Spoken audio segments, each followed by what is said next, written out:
बच्चों 10th class में पद परिचय जो है वो बहुत ज़्यादा इम्पोर्टेंट होते हैं और पद परिचय जो है वो आपको मार्क्स गेन कराने में बहुत ज़्यादा मदद करते हैं। इसमें आपने अगर 6 to 8 ग्रामर जो है, हिंदी व्याकरण जो है वो अच्छी तरीके से पढ़ा है तो आपको समझने में बहुत आसानी हो जाएगी। लेकिन अगर आपने नहीं पढ़ा है तो भी कोई दिक्कत नहीं है इसे समझने में। देखिए इसमें होता क्या है, इसकी परिभाषा देखिए। वाक्यों में प्रयुक्त शब्द पद कहलाते हैं। यानी कि जो शब्द हैं अगर हम उन्हें वाक्य में कन्वर्ट कर देते हैं तो वो पद कहलाते हैं। इन पदों का परिचय देना अर्थात उनकी स्थिति बताना, उनका लिंग वचन कारक भेद तथा अन्य पदों से संबंध बताना पद परिचय कहलाता है। यानी जो वाक्य है उनके जो शब्द हैं उनके बारे में बताना कि ये क्या हैं, वो क्या कहलाता है, पद परिचय कहलाता है। जैसे आपने जो 6 to 8 पढ़ा है, संज्ञा पढ़ा है सबसे पहले, ठीक है। तो संज्ञा किसे कहते हैं? संज्ञा कहते हैं किसी व्यक्ति, वस्तु, स्थान, भाव के नाम को संज्ञा कहते हैं। तो संज्ञा जैसे कि मान लीजिए यहाँ राम लिखा हुआ है तो ये क्या होगा, हमारा संज्ञा होगा, ठीक है। राम जो होगा वो संज्ञा होगा, सीता जो होगी वो संज्ञा होगी, या दादरी जो होगा वो संज्ञा होगा, ठीक। तो वो होगा हमारा संज्ञा, यानी किसी शहर का नाम या किसी किताब का नाम या किसी व्यक्ति का नाम वो संज्ञा होगा।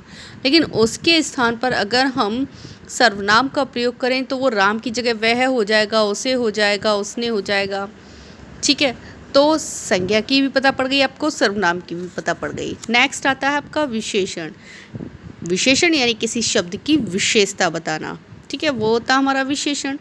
क्रिया, क्रिया दो प्रकार की होती है, एक अकर्मक होती है, एक सकर्मक होती है, ठीक है। तो क्रिया यानी कि कोई भी कार्य को करना, और क्रिया विशेषण यानी क्रिया की विशेषता बताने वाले शब्द। समुच्चय बोधक, संबंध बोधक और विस्मय आदि बोधक, ये सारे जो हैं आपने 6 to 8 पढ़े ही थे, ठीक है। तो वही चीज़ आपको पद परिचय में बतानी होती है।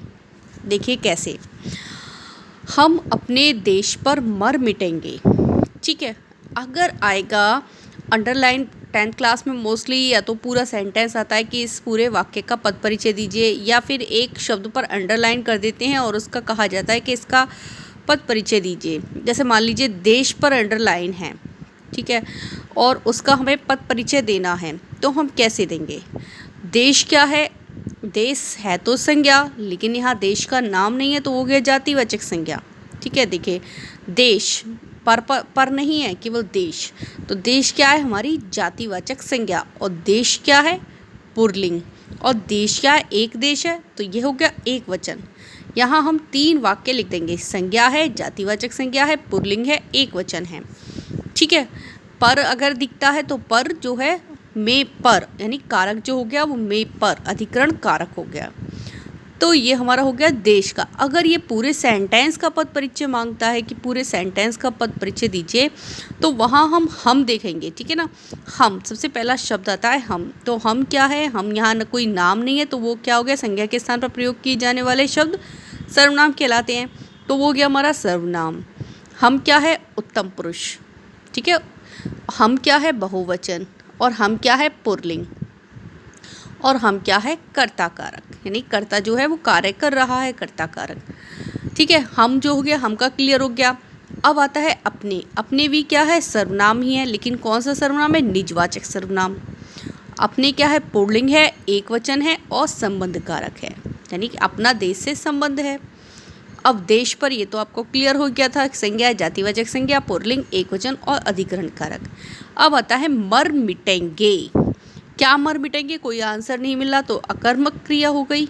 मर मिटेंगे पुल्लिंग ही है, मर मिटेंगे कई लोगों के लिए है, मिटेंगे तो बहुवचन हो गया। अब मर मिटेंगे कौन सा काल होगा कि कब मर मिटेंगे? पता नहीं, आगे आने वाले टाइम पे, तो हो गया हमारा भविष्य काल। और उत्तम पुरुष कर्ता की क्रिया, ठीक। वहाँ आपने अगर इसमें से आपने 3 शब्द भी लिख दिए, 3 यानी कि आपने संज्ञा लिख दिया, वचन लिख दिया, कारक लिख दिया और लिंग लिख दिया तो वहाँ आपका एक नंबर जो है आपको एक में से एक नंबर गेन हो जाता है, ठीक है। क्योंकि एक नंबर के आता है और आपको 4 शब्द लिखने होते हैं। जहाँ आप क्वेश्चन पूरे के पूरे लिखते हैं तब एक नंबर नहीं मिलते, वहाँ आप 4 शब्द लिखने पर ही आपको एक नंबर गेन हो जाता है।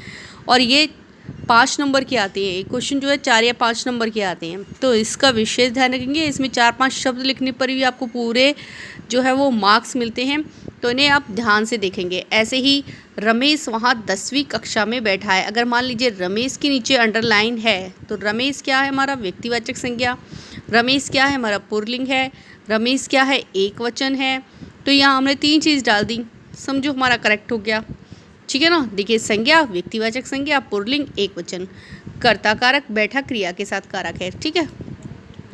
तो ऐसे ही आप ये चीज़ ध्यान रखेंगे। अब ये लिख लीजिए 10वीं के नीचे अंडरलाइन है। 10वीं क्या संख्यावाचक है, विशेषण है, कर्म सूचक है, स्त्रीलिंग है, एक वचन है। इस तरीके से ये आपको करने हैं, ठीक है।